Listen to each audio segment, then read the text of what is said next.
নমস্কার বন্ধুরা, আপনাদের সকলকে চটপটে রান্নাঘরে সকলকে স্বাগত জানিয়ে শুরু করব আমার আজকের রেসিপি মুচমুচে চিংড়ির চপ।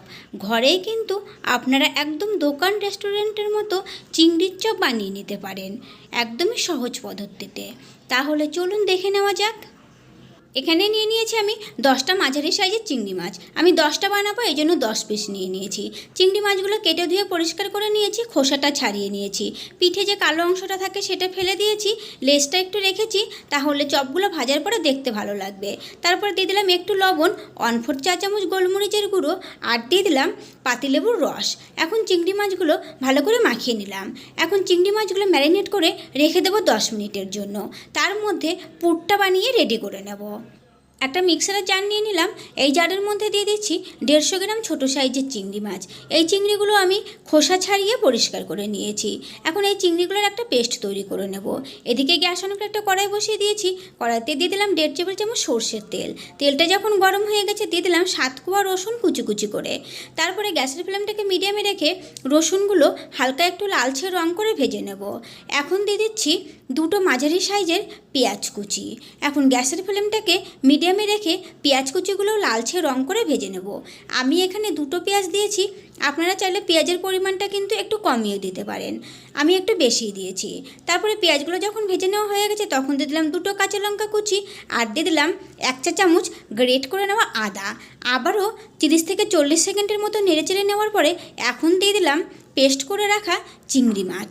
চিংড়ি মাছটা দিয়ে আবারও একটু নেড়েচেড়ে ভালো করে পেঁয়াজ রসুনের সঙ্গে মিশিয়ে নিলাম। এখন দিয়ে দিলাম 1/4 চা চামচ হলুদের গুঁড়ো, 1 চা চামচ ধনে গুঁড়ো, 1/2 চা চামচ লাল লঙ্কার গুঁড়ো।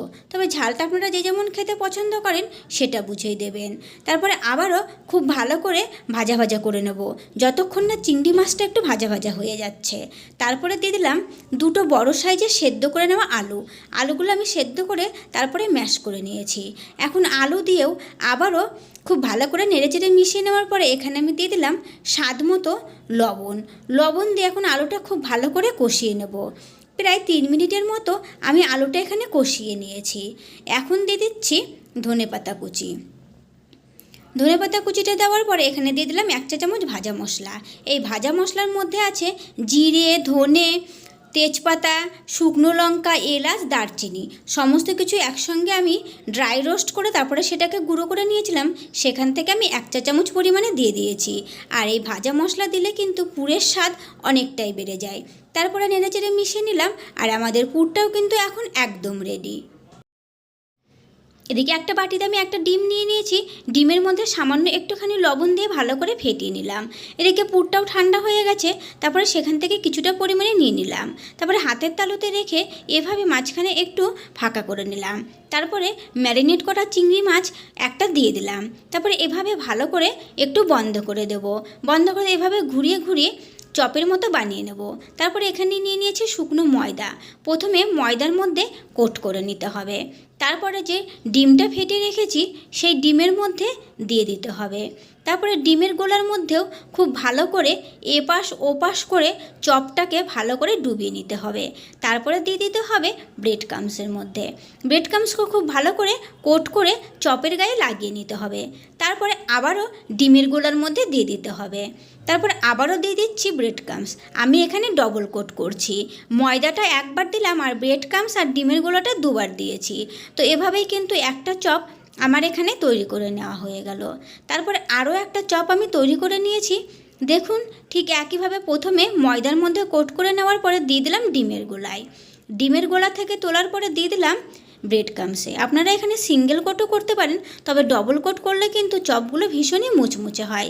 তারপরে আবারও দিয়ে দিলাম ডিমের গোলা থেকে তুলে নিয়ে আবারও দিয়ে দিলাম ব্রেড ক্রাম্বসের মধ্যে। তারপরে ভালোভাবে কোট করে নিলাম। এই চপটাও রেডি হয়ে গেল। তো এভাবে কিন্তু একে একে আমি এখানে সমস্ত চপগুলো তৈরি করে নিয়েছি। আপনারা কিন্তু 1 ঘন্টা এভাবে এগুলোকে ফ্রিজেও রেখে দিতে পারেন। এদিকে পরিমাণ মতো সাদা তেল গরম করে নিয়েছি। তারপরে তেলের মধ্যে প্রথমে একটা চপ দিয়ে দিলাম। চপটা দেওয়ার পরে গ্যাসের ফ্লেমটাকে মিডিয়াম টু লোতে করে দিলাম। প্রথমে একটাই দিয়েছি, তারপরে অনবরত চপের উপরে তেল দিয়ে দিতে হবে, না হলে কিন্তু চপটা ফেটে যেতে পারে। তারপরে চপটাতে যখন একটু লালচে রং চলে এসেছে তখন আরও একটা দিয়ে দিলাম। তারপরে এই চপটার ওপরেও এভাবে তেলটা একটু তুলে দিচ্ছি। তারপরে উল্টে পাল্টে চপগুলোকে ভেজে নেব। যখন একটা দিকে লালচে রং চলে এসেছে তখন অপর দিকটাও উল্টে দেব।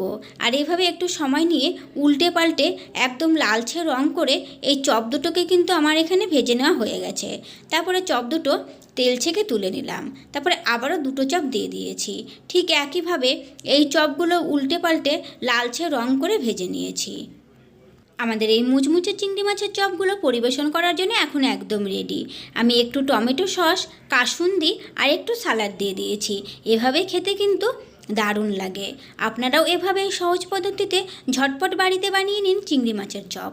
ভালো লাগলে চ্যানেলটিকে লাইক, শেয়ার ও সাবস্ক্রাইব করে নেওয়ার অনুরোধ রইল, পাশে থাকা বেল আইকনটি সমেত। আজকের মতো এই পর্যন্তই। ফিরে আসবো নতুন কোনো রেসিপি নিয়ে। সকলে ভালো থাকবেন, সুস্থ থাকবেন। ধন্যবাদ।